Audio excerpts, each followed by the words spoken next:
So Aphelion is the next game from Don't Nod. The studio you probably know from Life is Strange. Their last couple of games, Banishers and Lost Records, got decent reviews, but they didn't really sell well, which ultimately led to a lot of layoffs. So they are switching things up now with a sci-fi thriller, and they even brought in the European Space Agency to help them get the science feeling believable. There are some things I'm not convinced with yet, so let's take a look at this thing. Keep in mind that what I'm talking about here is not the final embargoed version, so some things can definitely still change before its full release. A very quick look at the basic setup. It's 2060. Earth is basically done for, and humanity needs a backup plan. Scientists found a new planet at the edge of our solar system, and this one looks like our best shot. So the ESA sends two of the top astronauts, Ariane and Thomas, on a mission called Hope 01, so they can check it out. Of course, things go wrong fast, but no spoilers here. You do play as both characters in different chapters. Ariane is the athletic one, so her parts are full of climbing, sliding down icy passages, jumping across gaps, and using a grappling hook to swing around. Thomas got hurt in a crash, and his gear is partly broken, so he moves slower,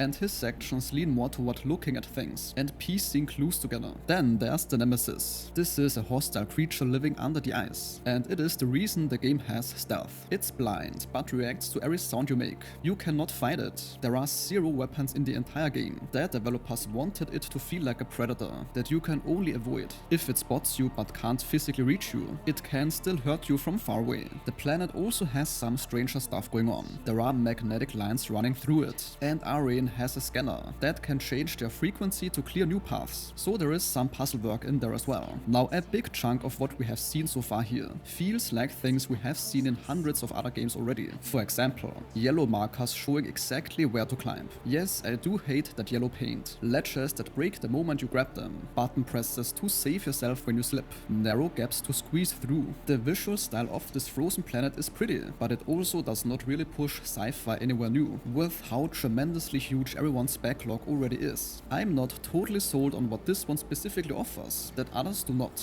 That being said, there is a reason to still be kind of hopeful, mainly because Don't Nod has always been better at writing stories and building mood than at action gameplay. The combat in Vampire and Banishers was clunky, so the fact that they acknowledged this and dropped the combat completely here and instead went with stealth and atmosphere actually seems like the right move, because that is where the studio's strengths are. A few smaller complaints. The grab the ledge button thing is cool the first time, but it gets really old fast on longer climbs. Walking through the snow looks off too, like Ariane is floating on top of it instead of leaving real footprints, which is a weird detail to miss here. And also, there's swearing and loud groans she constantly makes. Every single time she drops down even a tiny step.